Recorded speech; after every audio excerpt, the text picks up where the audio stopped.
mistakes. The concept of take deliberate action. Okay? Vocalizing and verbalizing, saying, I intend to. A couple of years ago, I did this process in preparing for a bedrock meeting. And I said, what I intend to do is go in the warehouse, we're going to take the chalk and we're going to snap some lines, and we're going to create a corner so that then the framers can come in and detail snap lines, and we're just going to do it in the warehouse because everybody's kind of around there. I verbalized that. I verbalized my intent. Brandon said, I don't think that's a good idea. Okay? What's wrong with it? Well, you're talking about putting permanent chalk down in the warehouse, and that probably wouldn't be a good idea. At that time, I don't think it was our property. It was, you know, we were renting at that time. And so, the process changed. Okay, we did it outside, and it worked out fine. But had I not verbalized that out loud and said, here's what I intend to do, it didn't provide Brandon an opportunity to provide feedback before I actually did it. Okay? And so, I mean, there's some little things that we can do in our job sites. We'll maybe talk about some in a little bit. What would you do?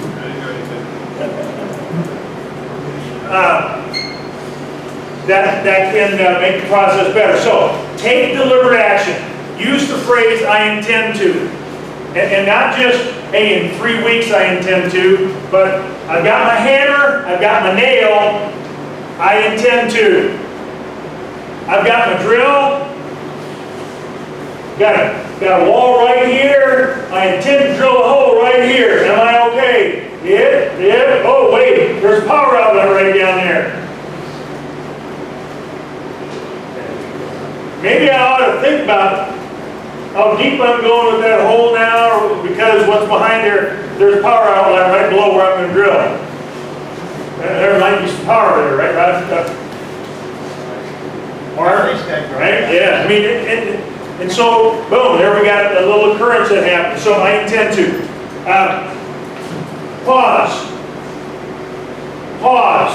Think about it. Is this really what I want to do? Okay? Rock climbing. The first time that I, by myself, climbed up some rocks, put anchors in the rock, put my rope in the carabiners, then I needed to sit back on my harness and lay myself down, myself hanging from rocks that I put the anchors in. Okay, this is what I'm going to do. Now, wait a minute, I'm going to double check, make sure that those anchors are really in there and they're not going to go anywhere. Because if I just lean back on this thing and they come loose, I got about a 30-foot fall flat on my back. And it wouldn't be cool. So I paused. I allowed myself to process. I allowed myself to get some feedback, and then I proceeded forward. So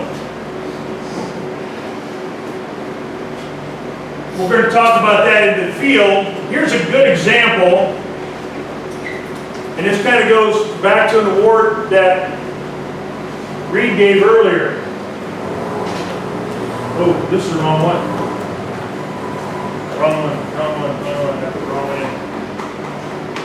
We'll just move on. You know what it is. You know what it is? Okay. So how many of you guys drive cars?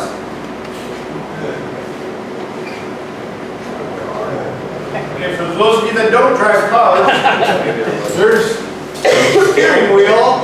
Next to the steering wheel, there's a little lever, right? It's called turn signal. Yes.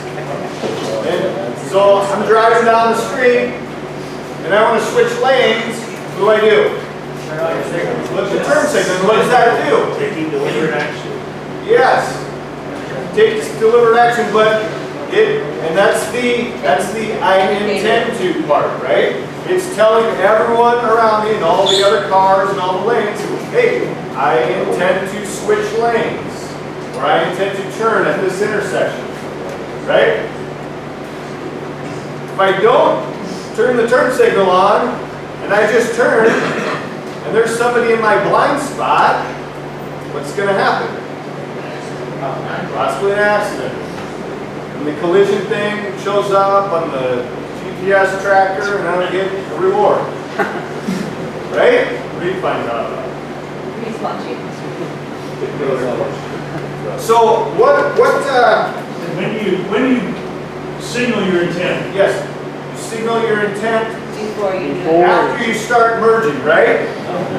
No. You signal your intent before. So you flip the blinker on, you wait, you pause,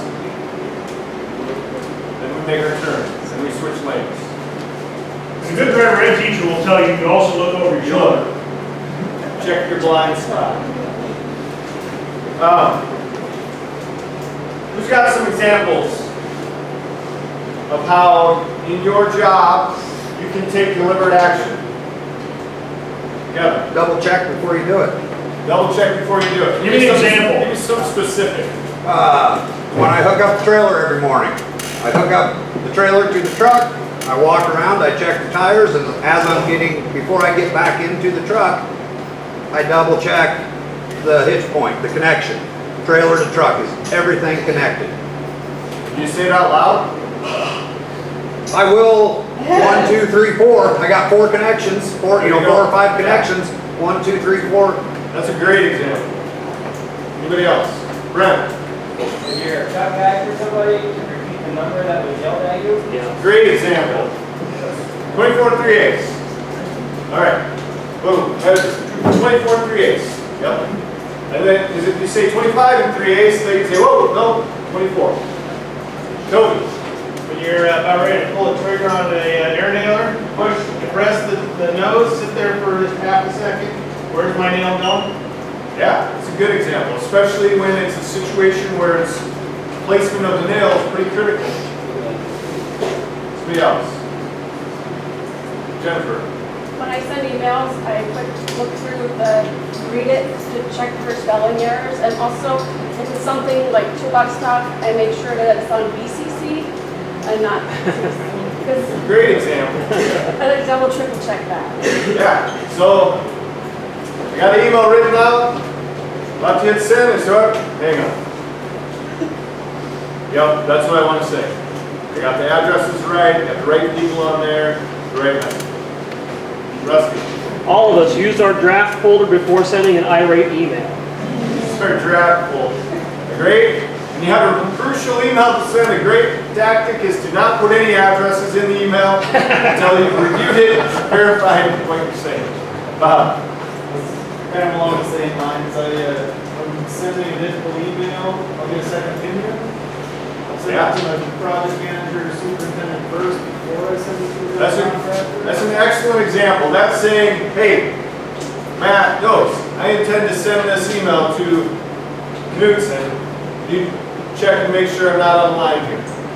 And that gives him an opportunity to say, whoa, wait a minute.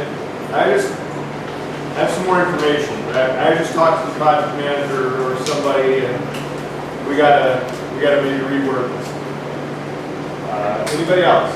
Great. Ask your supervisor to walk through the task with you out loud. Yeah. So he said, ask your supervisor to walk through a task out loud. And a great way to do that is if you've been asked to do something, say, hey, you know, if it's Greg, here's what I intend to do then. I just want to make sure I understand this right. We're going to put this in place, and then we're going to hang these cabinets, and then we're going to put the hardware on. It gives him an opportunity to confirm that it's a good plan, and that's what everyone wants to do. And it gives him an opportunity to say, that's great, just make sure we get this tricky part right, or make sure whatever it is, it's the details. Same thing goes for the superintendent, the GC. Yeah, same thing with our customers, right? We can say, hey, Mr. Site Superintendent, we intend to finish the first floor walls through this section, this date, and then transfer over to work on this part of the building.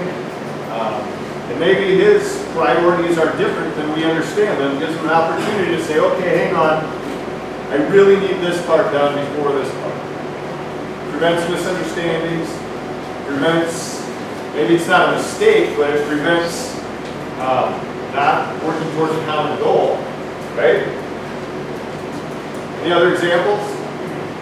Yeah, so I'll say out loud, double check my measurements and put the closer on before the $500 door. Excellent. It is pretty good to do.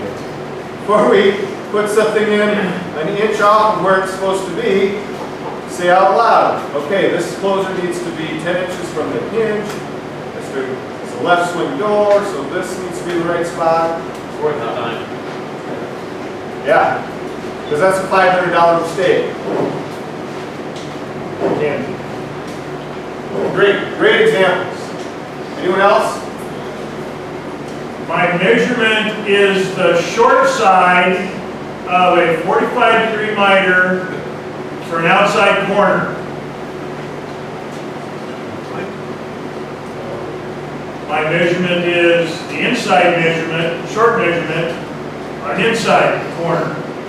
Does that make a difference how you cut things? Yes, sir. 40 inches to the reflective surface. Yeah! So the challenge to you guys, to all of us, is identify moments where you can just say out loud, I intend to do this. If there's someone working with you. Or if you're working by yourself, pause, reflect, say it out loud to yourself, like Kevin when he's walking around the trailer. Got the tires, got the hitch, you got the chains, you got the lights hooked up, we're good to go. Tarps down, right? So you just walk around the trailer, good to go, hop in, drive off. Got to lock the hitch down, pops off going down the highway. Problems. More work from Josiah. Reason you call. All right? So deliberate action means to pause, think through, verbalize what you're doing. If there's people around you, it gives them the opportunity to say, whoa, hang on, it's not quite right, or let's make sure we got important things taken care of. Minimizes, eliminates mistakes. So when we talk about enduring, one of the things we talk about is we're going to have hard things. We're going to go through uncomfortable situations. But we want to learn from them, minimize the number of those in the future, so that we can take on bigger challenges.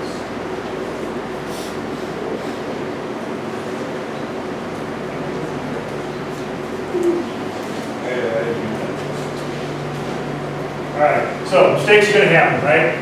That's the definition of a mistake. By error. We are at our best when we prevent making mistakes. Agreed? We're going to be the best, the leading construction company in the Midwest. We are at our best when we prevent making mistakes from happening in the first place. One goal that we have as a company is to eliminate mistakes. That goal is perfection. Right? We've got to have a goal of perfection if we want to be anywhere close to being excellent. If we just want to cut out 50% of all mistakes, that's not a very good goal for a company that wants to be the leading company in the Midwest. The second goal is to endure, respond appropriately to, and improve as a result of mistakes. We do that with open, honest communication. Okay? And that is a requirement for us to endure mistakes. The only way that we can endure mistakes is through open, honest communication. That open, honest communication builds trust. Trust builds a team and helps us continuously improve. A better team helps us become an employer of choice. And being an employer of choice raises the standard. You with me? This all works together. It all comes back. We start here, we get the process, and then we go right back to building, back to get to that goal. We are an awesome team when we work like a team. Don't ever forget that. There isn't a team out there, there isn't a company out there that can do better than we can when we work like a team. There isn't anybody in the Midwest that can walk into a GC trailer and say, here's what we can do for you, like Wolf Construction says we can do for you. Believe it, because that's the dang truth. Yeah. All right? Cool. I'm good. All right, we're just about done. Good news about endurance in this heat is we're about done. Bad news is my thing is going to go a little long. Last Saturday night I woke up in the middle of the night about midnight thinking about a story about to happen to me. Does anybody here like to admit that they're wrong and they need help? Who likes that?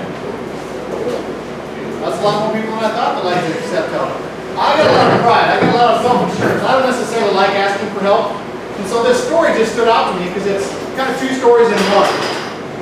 So I went out with my brother-in-law a couple Saturdays ago just to go for a run. Now my brother-in-law is super fast, super fit.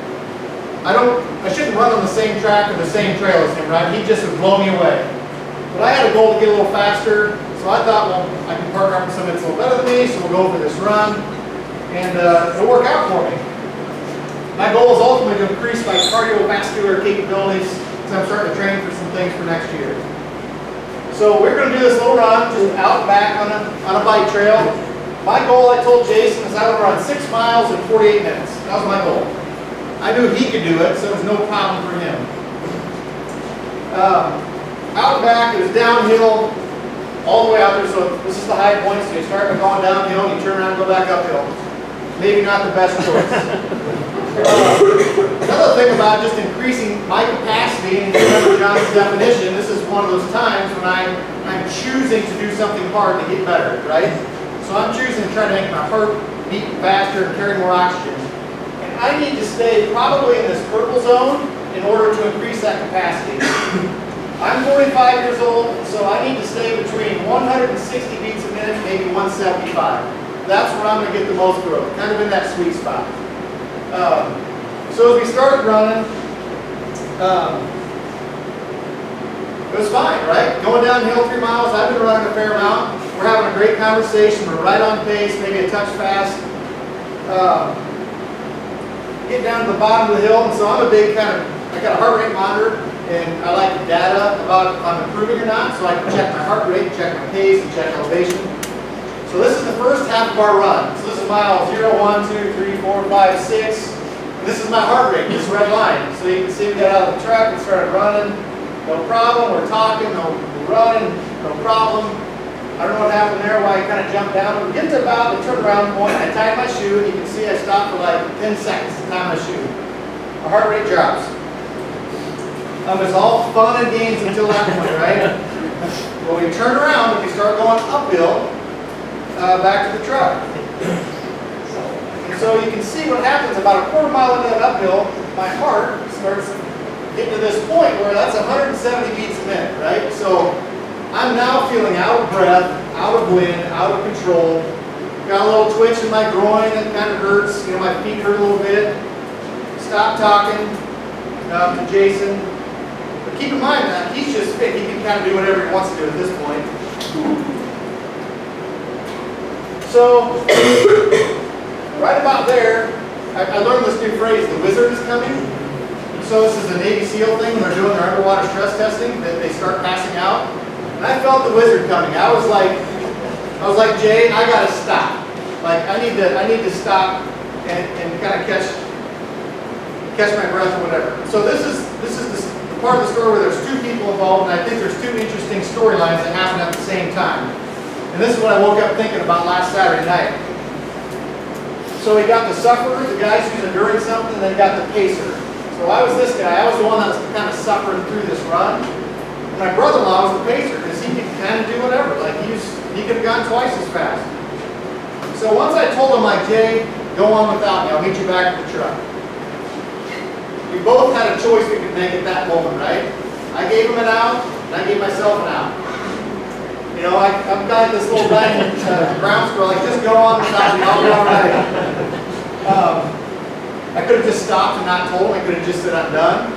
I could have faked an injury, because I really was kind of having a little bit of a pain going down my leg, so I could have given myself a way out, right, by saying this, I just need to walk this off a little bit. Go ahead, Jay. You know, I could have turned him into the villain. He's 40 pounds lighter, he's 6'1", he's like a deer on his feet, he just goes. He brought me out on this training run and just trying to run me in the ground and show off, right? So and I was kind of thinking some of this, like, why did I run so fast on the way down here? But those are some of the choices I had in that moment where my heart spiked up and I felt uncomfortable. I felt that pain and that little bit of suffering, right?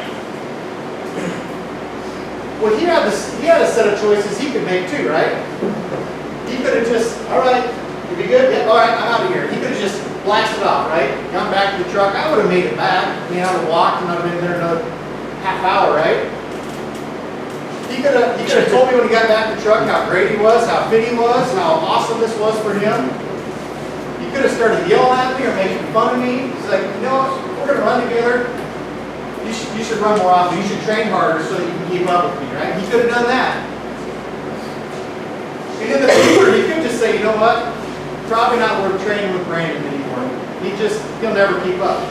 He could give up on me, right? As a human being. So those are some choices that we both could have made. But I guess I contend that there's some better choices that can be made between these two storylines, these two people. And I don't necessarily like to ask for help. I don't like to admit that I might fail or I might have to slow down or whatever, right? So, one thing I want us to think about with these two storylines, as we think about the we, endurance events are we events in this company.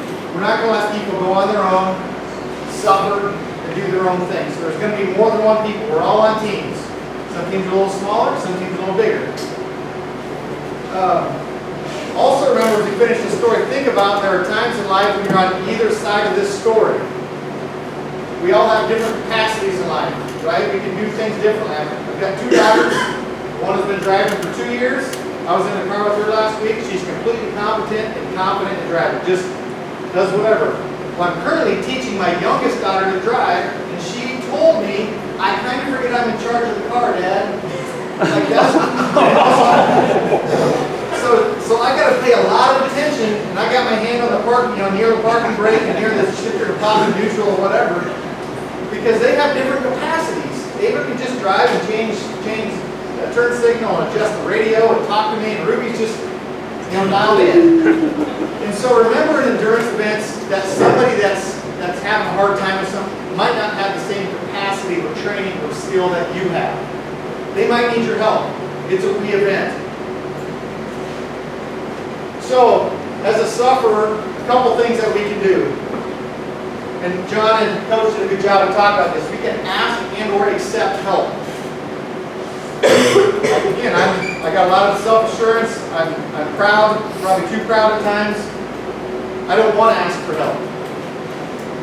When we're going through hard stuff, again, keep a perspective in mind that endurance, enduring suffering and pain, Marcos and Edo say they both suffered in different ways as they were trying to get to this country to work here, right? But they knew that they had to go through some hard stuff to get to better stuff, to get to an easier life. And then as a sufferer, think about what you can do to take just one more step. And then running the analogy is literally just taking one more step, and then the next step. And then by the, and 20 minutes later back at the truck and drinking water and laughing about whatever. So the pacer, if you notice someone going through something, be the leader.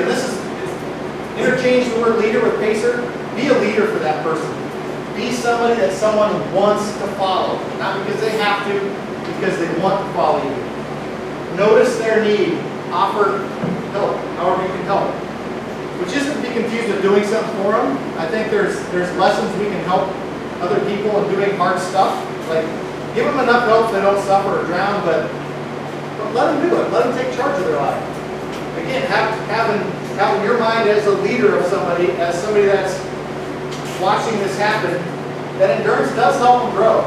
Don't let them drown, don't let them suffer, but it helps them grow. Ultimately, get them to take one more step. Through positive encouragement, through showing them, through doing something with them, whatever it takes, get them to take the next step. So, at that moment in time, when I said, Jason, go ahead, his response, without a hesitation, was like, no, you got this. Let's stick together, just run with me. And then along the way, it's just a constant, are you doing okay? Are you doing okay? Do we need to slow down? You want to speed up? Are you doing okay? It was just a constant voice of encouragement in that run. And then the two things I thought about, and I didn't say another word the rest of the 2 miles back to the truck, mostly because I couldn't. And I got poor posture, you know, I was still kind of down on myself. It's not that I just changed my spirits, like I got this, it was just like, but I said I just can't quit. I don't want to let Jason down. He's sticking back for me. Like, so I wanted to follow him in that moment. And so I just, again, last Saturday I thought about that story and how powerful it can be in terms of what we do here on job sites. I know the roofers and the trim guys especially are slammed full of work right now. They don't have enough people for the jobs. The soups and PMs are answering a lot of phone calls, and the guys, you know, you guys don't have enough people getting work done as fast as people want. So what's happening right now?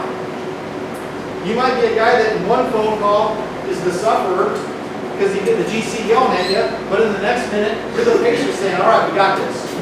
You might flip-flop between those two roles within the course of a day. Remember, it's a we event. So this is the rest of my run. I did gut it out with Jason. I didn't want to, but I did. My heart kind of kept going up. I didn't quite hit my goal. I was 23 seconds off. But if I didn't have Jason there helping me, if I was on my own, my heart would have been down here and I would have walked back. I'm pretty sure at that moment I would have done that. So when you think about endurance, think about those two sides. It's a we event. Growth happens in the pain. It doesn't happen in the easy stuff. Don't stop. Whatever it takes to take your next step. In life, when it comes to paying bills, helping with sick kids or sick family, at work, when it's about getting the job done, think about what you can do. Focus on what you can do. And it will all be a lot better for it. Oh, the last thing I was going to say, so we get back to the truck and we're drying off, and I can finally breathe and talk again. This guy comes into the parking lot, and we saw him on the trail just blast by us the other way. And he comes in and, you know, he's changing his shirt, and he's not sweating. He's just kind of getting down to his tank so he can actually run fast. Find out the Stan Lynn guy, he's trying to qualify for the U.S. Olympics. Former Navy guy, the military branch, not the college. Went to Florida State, was an ACC. I'm like, hey, what are you doing out here? He's like, I'm just training for the Olympics. It's like, that's pretty cool. What's your workout going to be? I'm going to run 10 miles, and I'm going to alternate miles going slow, medium, and fast. I'm like, what's your slow pace? Keep in mind, like I was dying at 8-minute miles. He's like, well, my slow pace is going to be like 5 minutes and 25 seconds a mile. My medium pace is going to be like 5:10 to 5:15, and my fast is going to be just under 5. And I'm thinking, I couldn't run 100 yards at that pace. But the cool thing was, we're back at the truck, we're talking to him. Jason was bringing me up. He's like, yeah, we just had a hard workout. He said, this guy here, man, he worked his tail off to get this done. And that made me feel like $1 million.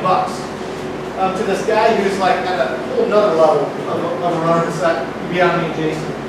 So that was a really cool ending to that story for me that, again, I just thought these two things I'd never thought about endurance the same way. I always thought endurance from my own perspective, from my own growth.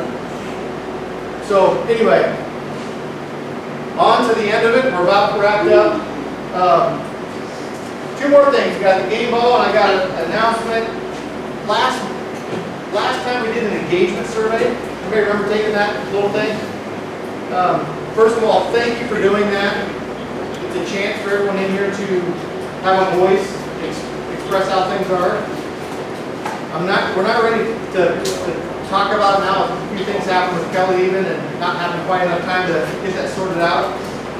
But the comments are fantastic overall. It was a lot of great feedback and comments came out of that. And you're going to want to come back next week because we're going to have some news to share that came out of that, where people voice some ideas, thoughts, and comments. That's going to benefit everybody here. We just got to kind of work out a few details of that. So next Bedrock meeting will be in November. We'll talk about it at that point. Sorry. Wasn't very clear. So before we get out of here, I do have game ball presentation. Do you have anything else? While he's getting that out, we will meet with the trim division Did we get anything from Michael yet? So far, we have 6 people. Yes or no? Do we have anything from Michael yet? Yes or no? What do you want? Yes. Assignments for tomorrow? That's what he's trying to figure out. Okay, Anyone- so we'll meet as a trim division as soon as we're finished here. Anyone else that wants to work tomorrow, we still have more ability.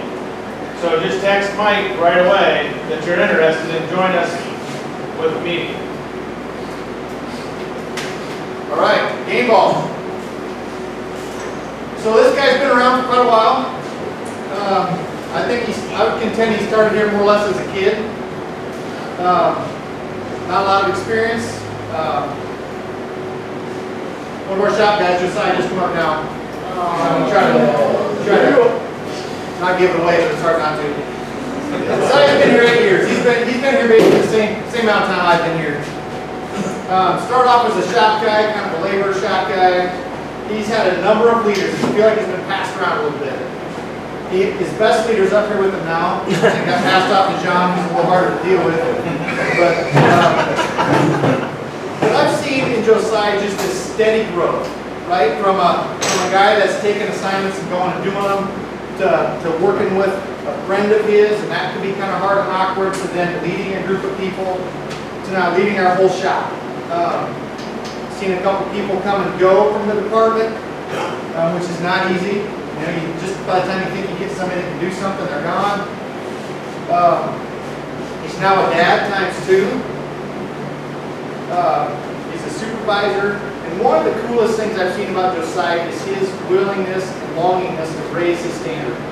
To make himself better, to make the shop guys better, to make the shop perform better. He talks about it. When he has tough things on his mind, he'll come and get some opinion, but then he'll go do it. I know he's brought some crucial conversations to somebody who says, hey, I need help with this. I want to get better at this. Talks about it, and then he goes and does it, knocks it out of the park. He's planning more, he's smiling more. Yeah. And so I just want to say thank you, Josiah. We're super proud of you for all the growth and sticking with us for 8 years. Yeah. It's fantastic.